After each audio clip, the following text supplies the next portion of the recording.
એક્ઝામનો માહોલ છે, બરાબર, સવાલનું પ્લેસમેન્ટ છે. ધારો કે તમને 50 સવાલ આવડે છે, પણ એની આગળ તમારી પાસે 150 એવા આવી ગયા જેમાં તમને કંઈ મજા નથી આવી, ટપો નથી પડ્યો, તો 50 સવાલ જે આવડે છે એની ઉપર અસર થાય. નમસ્કાર વિદ્યાર્થી મિત્રો, ધર્મેશ ગાઈડન્સ યુટ્યુબ ચેનલમાં આપનું હાર્દિક સ્વાગત છે. જીપીએસસીની પ્રિલિમ આપીને આવી ગયા હશો બધા, બરાબર. પ્રિલિમમાં એવું છે કે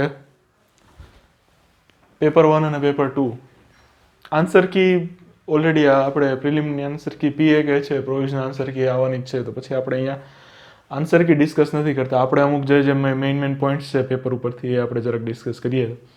હવે પહેલી વાત તો પેપરના લેવલની વાત આવે તો આપણે એમ કહી શકીએ કે ભાઈ પેપર 1ના વખતે મેં વિડીયો બનાવેલો હતો, શોર્ટમાં આપણે કીધું હતું, બાકી અત્યારે આપણે ડિટેલમાં જોઈએ તો જ્યારે પેપર 1ની વાત આવે તો આપણી પાસે 4 વિષય છે, બરાબર, જીએમએ, પોલિટી, કલ્ચર અને હિસ્ટ્રી. તો પહેલી વાત આપણે જ્યારે મેથ્સ રિઝનિંગથી શરૂ કરીએ તો આની અંદર કેવું હતું કે ભાઈ અરાઉન્ડ આપણે એમ કહી શકીએ કે ભાઈ અરાઉન્ડ 60% એટલે અરાઉન્ડ 30 ક્વેશ્ચન્સ છે કેવા હતા તો કે ભાઈ ઇઝી હતા. મેથ્સ અને રિઝનિંગ આ વખતે કે એ લોકોએ 30 સવાલ જો ઇઝી આવતો હોય તો એ સારું જ કહેવાય, બરાબર ને. આપણે ક્યાં પઝલ સોલ્વ કરવી છે, અમે આપણે પહેલાં કીધું છે કે ભાઈ આપણે 50માંથી 20 થી 25 માર્ક આવે એવી રીતનું કંઈક આપણી સ્ટ્રેટેજી હોવી જોઈએ. તો અહીંયા છે તમારી પાસે 30 માર્ક, આપણે ચલો 30 ના આવે તો કાંઈ નહીં, 25 તો ઇઝીલી આવે એવું પેપર હતું. મેથ્સ અને રિઝનિંગની વાત થાય છે. હવે આની અંદર એક પઝલ પૂછી લીધી હતી એ લોકોએ કે ભાઈ પેલી મોબાઈલ ફોન 7 કંપનીના અને 7 કલર અને 7 મિત્રો છે. હવે આની અંદર એક બ્લન્ડર છે, બરાબર, એ આવશે ધ્યાનમાં જ્યારે તમે જોશો ત્યારે, જો તમે આપેલી હશે તો, કે ભાઈ ગુજરાતી અને ઇંગ્લિશની રકમ છે થોડીક અલગ અલગ હતી. જનરલી આપણે એવું હોય છે કે ભાઈ જો ગુજરાતીમાં કંઈ એરર હોય તો આ લોકો ઇંગ્લિશને માન્ય રાખતા હોય છે, તો કદાચ એમાં કંઈ સુધારો નહીં થાય. પણ પઝલ એવી હતી કે એક તો પઝલ થોડીક જરાક અટપટી હોય એવી હતી, મગજ કશું પડે એવી હતી ને. મિનિમમ જો તમે ડેઈલી પઝલ પ્રેક્ટિસ કરતા હો તો તમારે કદાચ ઓછી વાર લાગે, પણ ગુજરાતમાં તો એવો કોઈ બહુ ઓછા સ્ટુડન્ટ હશે, પણ મિનિમમ 5 મિનિટ લઈ જાય એવી પઝલ હતી. જનરલી આપણે કહેતા હોઈએ છીએ કે ભાઈ મેથ્સ રિઝનિંગ છે કોઈ દિવસ પહેલાં કરવું નહીં, તો એનું કારણ આ જ છે કે ભાઈ ધારો કે તમે પઝલ જેવું કંઈક લઈને બેસી ગયા હો અને તમારી 5 મિનિટ થાય, આમાં એવું હતું કે ભાઈ ઘણાને ઇટરેશન થયા છે. ઇટરેશન મતલબ કે પહેલી વાર પઝલ ન આવડ્યું તો બીજી વાર ગણ્યું, બીજી વાર ન આવડ્યું તો ત્રીજી વાર ગણ્યું, ત્રીજી વાર ન આવે ચોથી વાર, એવી રીતે. તો મિનિમમ 10 મિનિટ એ લોકોએ કાઢી હશે. તો જો જેણે પઝલ છોડી દીધી છે એને કંઈ વાંધો નહીં આવ્યો હોય, બાકી જેણે પઝલ કરી છે ને એમાં જે ગોઠે ચડ્યા છે તો પછી 5-10 મિનિટ 15 મિનિટ જેવો ટાઈમની અંદર ગયો હશે. બાકી જ્યારે પોલિટી, કલ્ચર અને હિસ્ટ્રીની વાત આવે તો પોલિટીનું લેવલ છે ઓવરઓલ કેવું કહી શકાય તો કે ભાઈ મીડિયમ કહી શકાય, બરાબર ને. પોલિટીમાં જનરલી તમારી પાસે જો વચાવવું હોય તો આ લોકો શું કરતા હોય કે ભાઈ વિધાનવાળા સવાલ પૂછી લેતા હોય, બરાબર. વિધાન 4 વિધાનમાંથી એક સાચું છે કે 2 સાચા છે કે ભાઈ બધાય સાચા છે, એવી રીતના. તો પોલિટીમાં જ્યારે એવું સવાલ જવાબની વાત આવે તો પોલિટી એક રીતે કેવું હતું તો કે ભાઈ લેસ લેન્ધી હતું, બરાબર. બહુ કંઈ એવું નહોતું કે ભાઈ બધા વિધાનમાં પૂછી લીધા કે એવી રીતનું કાંઈ હતું નહીં. અને તો આપણે ટફનેસ વાઇઝ જોઈએ તો જો આના જીએમએના 30 સવાલ આપણે ઇઝી ગણીએ છીએ, 20 સવાલ આપણે મીડિયમથી ટફમાં ગણીએ છીએ, બરાબર. અને પોલિટી છે તો આની અંદર પણ મોટાભાગે અરાઉન્ડ 50% જેવા સવાલ, 20-25 સવાલ આવડે એવા હતા. એવું નથી કે ભાઈ સાવ તમને અઘરું કાઢીને આપી દીધું, બરાબર. મીડિયમથી ટફ કહી શકીએ, 50% ટફ કહી શકીએ આપણે, બરાબર. અને તો આપણે આમાં કેવું રાખશું કે ભાઈ 50% ટફ હતું, બરાબર. કલ્ચરની વાત આવે તો ખબર છે આપણને કે હવે આ લોકો સાહિત્ય તરફ વળે એટલે સીધા લેખક અને કવિને એવું બધું પૂછવા માંડે, તો આમાં પણ એવું જ કર્યું છે એમણે. તો આમ આપણે જોઈએ ને તો કલ્ચરમાં અને હિસ્ટ્રીમાં ખાસ કરીને આપણને બહુ વચાયું નથી.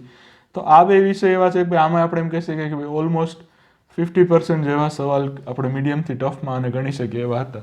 હવે જ્યારે આપણે ટફનેસ લેવલ જોતા હોય તો કહેવાનો મતલબ એમ છે કે ભાઈ જો હું એમ કહું કે ભાઈ આ સવાલ છે ઇઝી હતો તો યા તો એ પ્રોપરલી ફેક્ચ્યુઅલ સવાલ હતો, અથવા એવો સવાલ હતો કે ભાઈ જેમાં થોડુંક મગજ કસીને સામાન્ય જરાક 1-2 લોજિક લગાડીને તમે આગળ ક્યાંક પહોંચી શકો જવાબ સુધી, એવા સવાલ હોય એ રીતને એને આપણે ઇઝીમાં ગણ્યા છે, બરાબર. ટફ છે તો કેવું કે ભાઈ યા તો બહુ ક્યાંય જોયો ના હોય અથવા એલિમિનેશન કરવા જાઓ તો પણ થોડીક કસરત કરાવે, એવા સવાલ છે એને આપણે ટફની અંદર ગણેલા છે. જનરલી આપણે આવું જ કરતા હોઈએ છીએ. આ તો જો કંઈ તમે નવા હો તો એના માટે. અને GS1નું જે પેપર છે તો આને આપણે એમ કહી શકીએ કે ભાઈ પહેલી વાર લગભગ આવું તો બહુ રેરલી જોવા મળ્યું હોય છે પણ પહેલી વાર એવું પેપર છે કે ભાઈ જેમાં તમારો ટાઈમ મેથ્સ તમે કર્યું હોય ને તોય થોડોક ટાઈમ તમારો વધે. બાકી જનરલી એવું થતું હોય કે GS1 છે એની અંદર ટાઈમની મારામારી હોય, GS2 છે એમાં તો બધા બેઠા હોય અડધી પોણી કલાક તો બરાબર એટલું વહેલું પૂરું થઈ ગયું હોય. પણ જે GS1નું પેપર હતું અને જો ખાસ કરીને જેણે મેથ્સ અને એની અંદર સારો સ્કોર કરી લીધો છે એને પ્રિલિમ પાસ થવામાં સરળતા રહેશે. કેમ કે આપણે એક પેલી ગ્રંથિ બાંધી લીધી છે કે ભાઈ આમાં તો વિધાનવાળા વાક્ય, ઓકે ચલો એનું આપણે આગળ જોશું કે ભાઈ વિધાનવાળા આવે તોય વાંધો છે, વન લાઇનર આવે તોય વાંધો છે. એનું તો મારે ડિટેલમાં એક સેપરેટ વિડીયો બનાવીને તમને સમજાવવું છે. મારા મગજમાં બહુ ટાઈમથી એ વાત હતી, પણ હવે પ્રિલિમ ટાઈમે એવા વિડીયો બનાવવાનો કાંઈ મતલબ નથી. પ્રિલિમ પછી હવે બનાવી લેશું આપણે. તો એક એ થઈ ગયું. પછી છે કે દિનેશ દાસ સાહેબ વખતે થોડાક લેન્ધી પેપર આવતા, તો આ જે GS1નું પેપર છે એને લેસ લેન્ધીની કેટેગરીમાં મૂકી શકાય, બરાબર ને. અને ખાસ કરીને જો તમે ટફનેસ લેવલની વાત કરીએ તો આપણે એમ કહી શકીએ કે ભાઈ મીડિયમ પેપર હતું, બરાબર. એવું બધું કાંઈ સાવ ઇઝી નથી કહેતા આપણે, પણ અરાઉન્ડ મીડિયમ આપણે આને ગણીએ છીએ. હવે GS2 પેપરની વાત આવે, ઓકે તો આ પેપર 1ની વાત હતી. GS2ની વાત આવે તો આની અંદર થોડુંક આ લોકોએ તમારું બેલેન્સ થોડુંક ગુમાવવાની અથવા તમને થોડાક તમારા બેલેન્સમાંથી હલાવવાની કોશિશ કરી. જેમ કે અમુક તમે જોશો તો ભાઈ જેમ કે આ કરંટ અફેર્સ છે, ઇકો છે, જીઓ છે અને સાયન્સ એન્ડ ટેક છે, તો લેવલ વાઇઝ તો આ પણ થોડુંક મીડિયમ ટુ ટફ હતું. પણ એક વસ્તુ આપણે કહી શકીએ કે ભાઈ આ લોકો એમાં છે ને થોડુંક બેલેન્સ બનાવીને ચાલ્યા છે કે ભાઈ એવું નથી કે ભાઈ બધાય વિધાનવાળા જ પૂછી લીધા અથવા બધાય ફેક્ચ્યુઅલ જ પૂછી લીધા, એવું કંઈ નથી, બરાબર. તો જો આપણે એવી ફરિયાદ હોય કે સર વિધાનવાળા પૂછ્યા ને ફેક્ચ્યુઅલ પૂછ્યા ને, તો હવે એ ફરિયાદ ના થવી જોઈએ. તમે સાવ પહેલી વાર જીપીએસસીની પ્રિલિમ આપતા અને આવી ફરિયાદ કરો તો હજી વાંધો નહીં, ચલો તમને આપણે એમાં તમારી ઉપર કડક નથી થતા.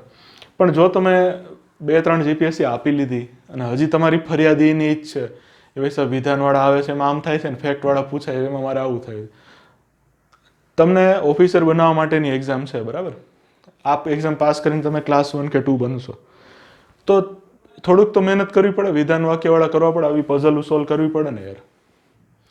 તમને સ્ટ્રેટ ફોરવર્ડ એવા સવાલ પૂછી લે તોય તમને વાંધો આવે છે કે ભાઈ ક્લાસ 3ની એક્ઝામ છે અને આવું છે ને તેવું છે ને. જ્યારે દિનેશ દાસા સાહેબ હતા ત્યારે આપણે આ જ વસ્તુ કહેતા હતા અને આજે બીજા ચેરમેન છે ત્યારે આપણે આ જ વસ્તુ કહે છે કે આપણે એવી હોશિયારી મારવાની જ નથી કે ભાઈ ટ્વિટરમાં જઈને કે ભાઈ પેપર આવું છે તેવું છે, ક્લાસ 3 જેવું છે તો તું લઈ આવજે 300 માર્ક 400માંથી ક્લાસ 3 જેવું હોય તો.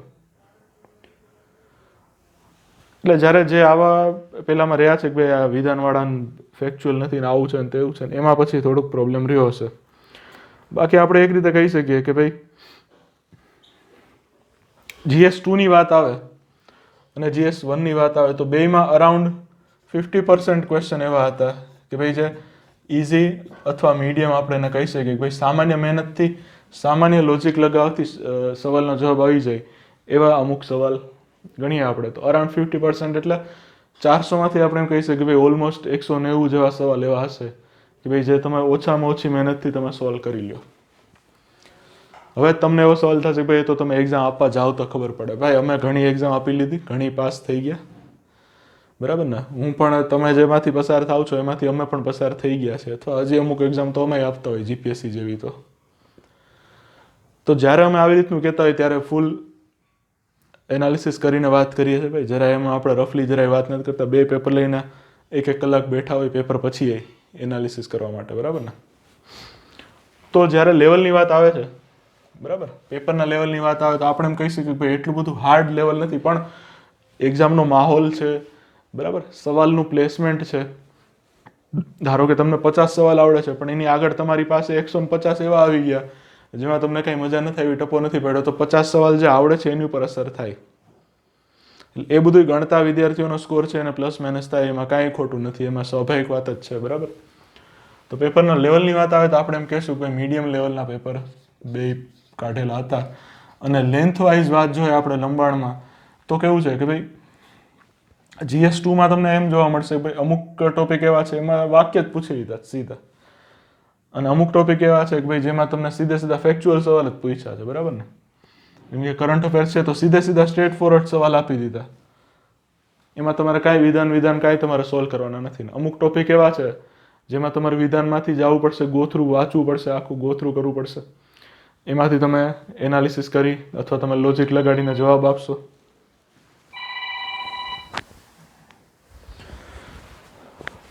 બરાબર, તો એવા અમુક સવાલ છે. પણ હવે એટલું તો હોય ને યાર, ક્લાસ 1-2 ની પ્રિલિમ છે તો એટલું તો પૂછે ને. તો પેપરનું લેવલ જોઈએ તો મીડિયમ છે, અને આપણે જે સવાલનું કીધું તો કે ભાઈ અરાઉન્ડ 50%, બરાબર, એક્ઝેક્ટ નહીં પણ ઓલમોસ્ટ 50% સવાલ એવા છે GS1માં અને GS2માં કે ભાઈ જે તમને સામાન્ય મહેનતથી આવડી જાય. તો સહેલા અથવા મીડિયમ્સ એવા કેટલા સવાલ, તો કે 190થી વધારે સવાલ એવા હતા જેને આપણે ઇઝી અથવા મીડિયમની કેટેગરીમાં મૂકી શકીએ. ઇઝી અથવા મીડિયમ કઈ રીતે, તો કે ભાઈ સીધા વન લાઇનર, સીધા સ્ટ્રેટ ફોરવર્ડ જવાબ આવી જાય એવા હોય તો એમ, અને થોડુંક તમારું લોજિક લગાડીને જવાબ આવતા હોય અથવા નાની એવી ગણતરી માંડીને જવાબ આવતો હોય તો એને આપણે આની અંદર ગણ્યો છે. પઝલ છે તો પઝલને આપણે ઇઝી મીડિયમમાં ના ગણીએ, બરાબર ને, એને આપણે ટફમાં ગણીએ છીએ, પણ એવા આપણે અત્યારે જોતા નથી, કેમ કે ટફ સવાલ એવા છે કે બધાએ સોલ્વ કર્યા નહીં હોય, અમુક જ કર્યા હશે, તો એને આપણે આની અંદર ગણતા નથી. હવે ધારો કે અહીંયા ન્યૂ સ્ટુડન્ટ અને ઓલ્ડ સ્ટુડન્ટની વાત આવે તો ન્યૂ એટલે એવા કે ભાઈ જેને જીપીએસસીની તૈયારી કરતાં 6 થી 12 મહિના જેવો ટાઈમ થયો છે, તો તમે જો આ એક્ઝામ આપતા હો તો તમારે 150 જેવો સ્કોર તો થાય. અને જે ઓલ્ડ સ્ટુડન્ટ છે એને આ જ વસ્તુ સીધી લાગુ પડે. તમે 2-3 વર્ષથી લઈને બેઠા હો અને હજી આ ફરિયાદ હોય કે સાહેબ હું 3 વર્ષથી પ્યોર જીપીએસસીની તૈયારી કરું છું અને તોય મને 190 કે 150 સવાલ સહેલા નથી લાગ્યા, તો પછી હવે તમને ખબર તમે શું કરો છો, બરાબર. અને વિધાન અને વન લાઇનરની વાત આવે તો હું એમ કહીશ કે પેપર બેલેન્સમાં હતું, બરાબર. અમુક ટોપિકમાં એ લોકોએ સીધા વન લાઇનર ઠપકારી દીધા છે, અમુકમાં વિધાન વાક્ય પૂછ્યા છે, બરાબર. કેવું કે ભાઈ 50માંથી 40 વિધાન વાક્ય પૂછી લીધા હોય એવું નથી, પણ ઓવરઓલ તમે જોશો તો તમને એક બેલેન્સ દેખાશે. અને થોડુંક લંબાઈમાં આપણે જોઈએ કે ભાઈ વાંચવામાં થોડુંક લાંબુ પડતું હોય વિધાન વાક્યમાં, તો આ વખતે એવું નહીં થયું હોય એવું આપણે માનીએ છીએ, બરાબર. પછી તમારી કેવી સ્પીડ છે એની ઉપર આધાર રાખે. હવે તમારે તમારું લેવલ જોવાનું છે અને એની પહેલાં તમારી કોમ્પિટિશન જોવાની છે. તો તમારી કોમ્પિટિશનમાં આવા જ છે કે ભાઈ જો તમે નવા હો તો તમારી કોમ્પિટિશનમાં જૂના વિદ્યાર્થી પણ હશે. હવે જૂના જે વિદ્યાર્થી છે એની ફરિયાદ એવી હતી કે ભાઈ સર વિધાન વાક્ય નથી પૂછતા અને વન લાઇનર પૂછી લે છે, તો આની અંદર અમને ગેરફાયદો થાય. ભાઈ કોઈને કાંઈ ગેરફાયદો નથી, બરાબર ને.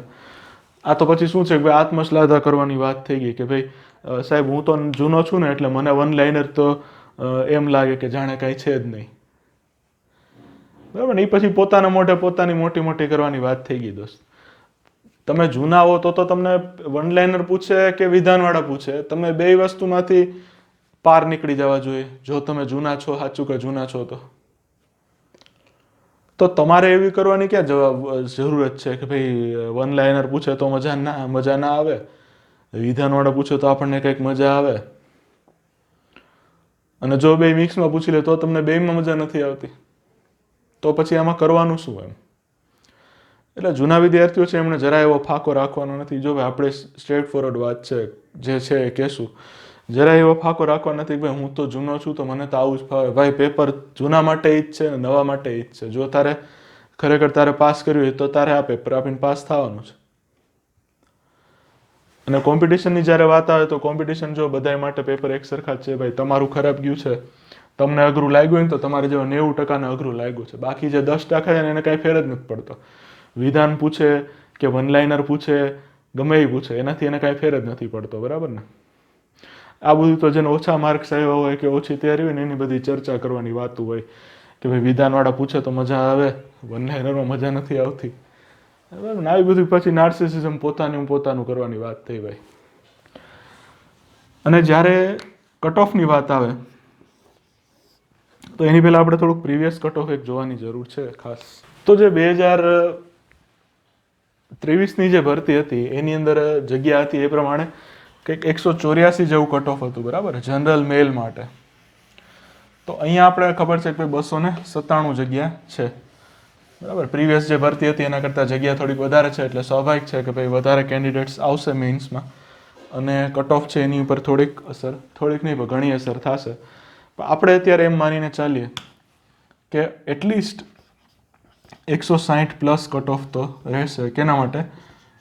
જનરલ મેલ માટે. બરાબર. ફિમેલ માટે 5 માર્ક્સ ઓછા, 5-10 માર્ક્સ જેટલા આપણે ઓછા કરો એટલા તમે 140-150 એટલે આસપાસ કરીએ તોય કંઈ વાંધો નથી. પણ જે મેલનું કટ ઓફ છે એ 160 પ્લસ રહેવાની પૂરેપૂરી આની અંદર શક્યતા છે, કેમ કે આ પેપરને માનો છો એટલું અઘરું નથી, માનો છો એટલું સહેલું નથી. બે વસ્તુ છે આની અંદર. હવે આપણે જ્યારે પ્રીવિયસ કટ ઓફની વાત કરી તો આપણે કીધું કે ભાઈ 184 જેવું અટકેલું હતું, 184.7 એવું કંઈક અટકેલું હતું. અને આ ભરતીની વાત કરીએ તો 160 જેવાની પૂરેપૂરો ચાન્સ છે આની અંદર, બરાબર. કેમ કે મેથ્સ રિઝનિંગમાં જેણે કરી લીધું હશે ખાસ એને પણ વધારે સ્કોર આવી જશે આની અંદર. એટલે પોઈન્ટ આ જ છે કે ભાઈ તમે જ્યારે આખા સબ્જેક્ટને ઇગ્નોર કરી દો ને તો એનો ગેરફાયદો તમને અહીંયા થાય. મેથ્સમાં ભલે આખું પેપર જેવું હોય એવું, મેથ્સમાં 30 સવાલ એવા છે કે ભાઈ જે ઓછી મહેનતથી આવડી જાય એવા છે. તો હવે આપણે 30માંથી કંઈ આવતું ના હોય, આપણી પાસે કોઈ માર્ક્સ 5 માર્ક કંઈ ના આવતા હોય, તો પછી આપણી મહેનતમાં ક્યાંક તો પ્રોબ્લેમ છે ને. તમને આની પહેલાંય કીધું છે કે ભાઈ જ્યારે જીએસ ઇઝી હોય ત્યારે મેથ્સ અને રિઝનિંગથી બાજી મારવાની હોય. તો એ જ અત્યારે અહીંયા એ જ પાછું કામ કરશે.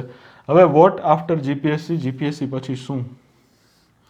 તો જીપીએસસી પછી તમારી પાસે ઓપ્શન એ છે, પહેલી વાત તો એ કે ભાઈ જો તમારા આટલા થતા હોય તો તમે મેન્સની તૈયારી કરશો, બરાબર. 160-170 થતા હોય તો તમે મેન્સની તૈયારી કરશો.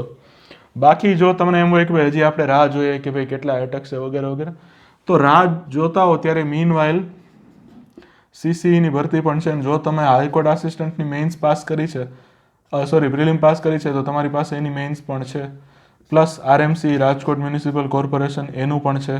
એટલે તમારી પાસે અત્યારે જો તમે તૈયારી કરતા હો તો તમારી પાસે ઘણું છે જીપીએસસી પછી. ખાસ કરીને જો તમારે ઇંગ્લિશ રાઇટિંગમાં કોન્ફિડન્સ હોય તો તમારા માટે અત્યારે આ બેસ્ટ ઓપ્શન છે જો તમે પ્રિલિમ પાસ હો તો. અને માનો કે તમે પ્રિલિમ પાસ નથી તો તમારે સીસીઈ અને આરએમસી જેવા ઓપ્શન્સ પણ છે. સીસીઈની તો હજી ફોર્મ ચાલુ જ થયા છે. આરએમસીની તારીખ છેલ્લી 10 તારીખ છે, આજે 7 તારીખ તો થઈ ગઈ, બરાબર. એટલે તમારી પાસે આવા ઓપ્શન્સ છે તમારી પાસે બેકઅપમાં. એટલે જો તમને ખરેખર એમ હોય કે ના સાહેબ આપણે તૈયારી કરવી જ છે અને નોકરી લેવાની આપણને જે પેલી હોય ઈચ્છા, તો આપણી પાસે સીસીઈ પણ છે અને આરએમસી પણ છે. પછી ડિપેન્ડિંગ અપોન યોર ચોઇસ તમારે જે ઓપ્શન ચૂઝ કરવો એ કરી શકો. પણ અત્યારે જીપીએસસી પછી શું, તો જીપીએસસી પછી કરવા જેવું ઘણું છે.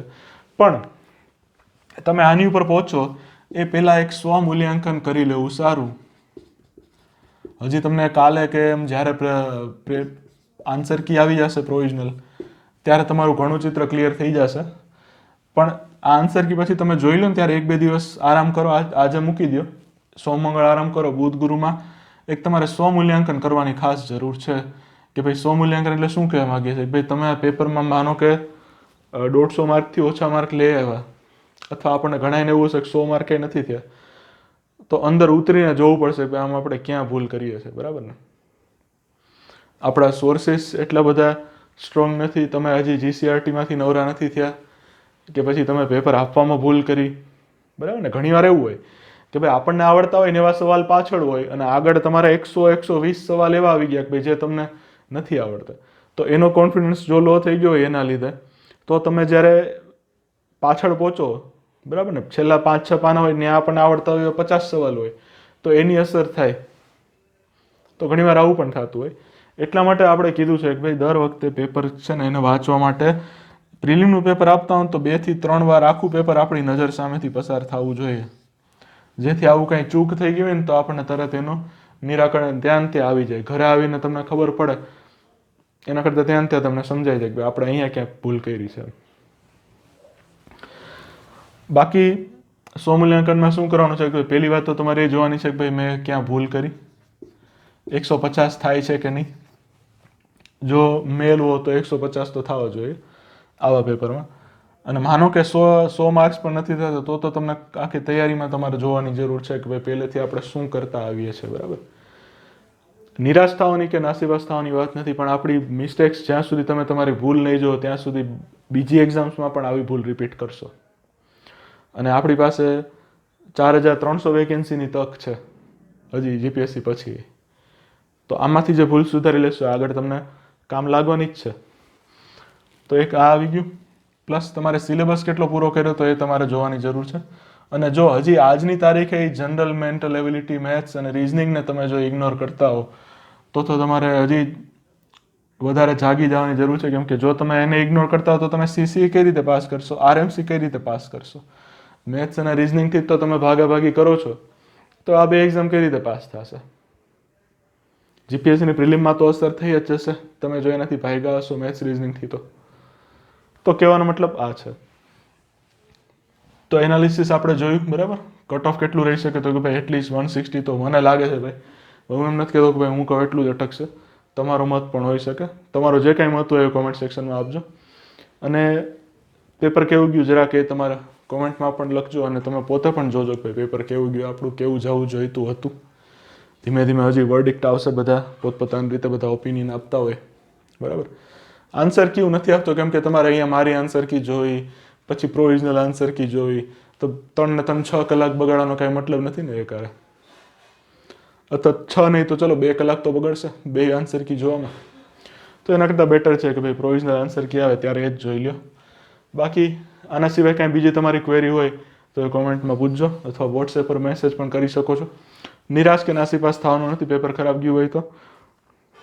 એક તો આજે હાજરી ઓછી હતી, બરાબર. હાજરી 50% નહોતી કદાચ, મેં મારા ધ્યાનમાં જે રિવ્યૂઝ આવ્યા છે એમાં જોઈએ તો તમે પેપર ભરીને આવ્યા, નિરાશા થઈ હોય વાંધો નહીં, સ્વાભાવિક છે. મહેનત કરી હોય એ પ્રમાણે પેપર ના જાય તો નિરાશા થાય, પણ એનો મતલબ એમ નથી કે ભાઈ આપણે એમાં બેઠા રહેવું, બરાબર ને. બાકી કાંઈ ક્વેરી હોય તો જરૂરથી પૂછજો. નિરાશ કે નાસીપાસ થયા વગર સ્વમૂલ્યાંકન કરજો, તો કાંઈક મજા આવશે જિંદગીમાં, પ્રગતિ થશે. ઓકે, મળીએ નેક્સ્ટ વિડીયોમાં. Thank you.